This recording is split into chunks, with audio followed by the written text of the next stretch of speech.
ஸ்ரீ குருப்பியோ நமகா. அடியவர்களுக்கு என் எளிய நமஸ்காரங்கள். வணக்கம்.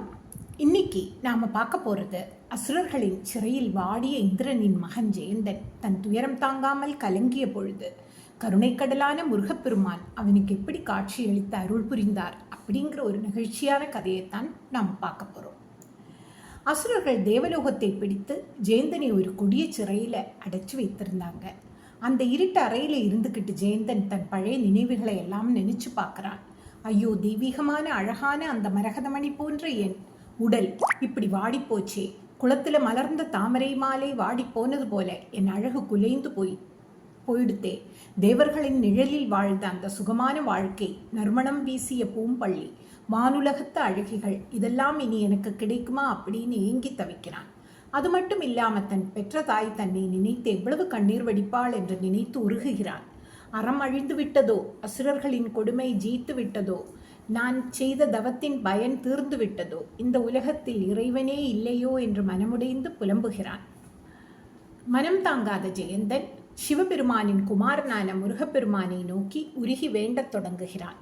எம்பெருமானே, அன்று யானைக்கு கஜேந்திரனுக்கு ஓடி வந்து அருள் செய்தாயே, கருவிக்கும் நாரைக்கும் கருணை காட்டினாயே, ஊர்ந்து செல்லும் பாம்புக்கும் சிலந்திக்கும் கூட இரக்கம் காட்டின உமது திருவடிகளை மறவாத தேவர்களையும் என்னையும் நீ காக்க மாட்டாயா என்று.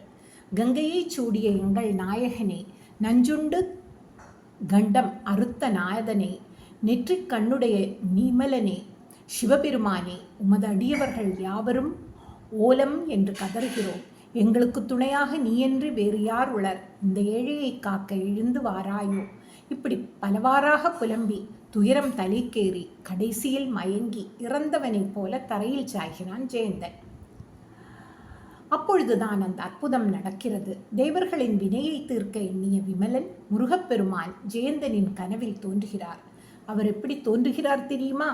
வலப்பக்கம் உள்ள 6 கரங்களில் வீரக்கொடி, வஜ்ராயுதம், அங்குஷம், அம்பு, வேல் மற்றும் அபயமுத்திரை. இடப்பக்கம் உள்ள 6 கரங்களில் வரதமுத்திரை, கமலம், தாமரை, மணி, மழு, கதை மற்றும் வில். இப்படி 12 கைகளும் 6 முகங்களும் கொண்டு பேரொளியோடு செவ்வேல் பெருமான் காட்சியளிக்கிறார். மயக்கத்தில் இருந்த ஜெயந்தன் தன் மனக்கண்ணால் இந்த தெய்வீக தோற்றத்தை கண்டு வியந்து, சுவாமி, என்னை ஆட்கொள்ள வந்த நீ யார் என்று கேட்கிறார். அதற்கு அந்த ஆறுமுகப் பெருமான் புன்னகைத்து வரமளிக்கிறார். ஜெயந்தா, யாம் சிவகுமாரன். உன்னுடைய துயரத்தையும் தேவர்களின் குறையையும் கேட்டுதான் யாம் இங்கு வந்தோம். உமது தந்தையாகிய இந்திரன் நம்மிடம் வந்து முறையிட்டான்.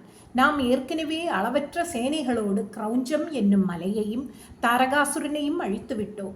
இப்பொழுது திருச்செந்தூரில் அமர்ந்திருக்கிறோம். பிரம்மனும் திருமாலும் உமது தந்தையும் அங்குதான் இருக்கிறார்கள். நீ வருந்தாதே. நாளையே நாம் திருச்செந்தூரிலிருந்து புறப்பட்டு இங்கே வருவோம். இன்னும் 10 நாட்களில் அசுரர்களின் பரந்த சேனைகளையும் உங்களை ஆட்டிப்படைக்கும் சூரபத்மனையும் முற்றிலும் அழிப்போம்.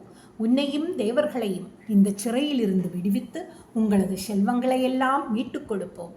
அதனால் துயரம் நீங்குவாயாக என்று கூறி மறைந்தார் முருகவேல். முருகப்பெருமானின் இந்த ஆறுதல் மொழிகளை கேட்ட ஜெயந்தன் தன் வாட்டம் நீங்கி அளவற்ற மகிழ்ச்சி அடைந்தான். உடம்பெல்லாம் சிலிர்க்க கண்களில் ஆனந்த கண்ணீர் வடித்தான். மந்திரத்தால் மயக்கம் தெளிந்தவனைப் போல எழுந்த அவன் எங்கும் நிறைந்துள்ள ஆறுமுகப் பெருமானின் திருவடிகளை போற்றி துதித்து கொண்டிருந்தான். என்ன நண்பர்களே, முருகனின் இந்த லீலையும் கருணையும் உங்களுக்கு பிடித்திருக்கா? இதே மாதிரி இன்னும் பல ஆன்மீக கதைகளை தெரிஞ்சுக்க நம்ம ராதே கிருஷ்ணா சேனலை லைக் பண்ணுங்க, ஷேர் பண்ணுங்க, மறக்காம சப்ஸ்கிரைப் பண்ணுங்க. வெற்றிவேல் முருகனுக்கு அரஹரோஹரா.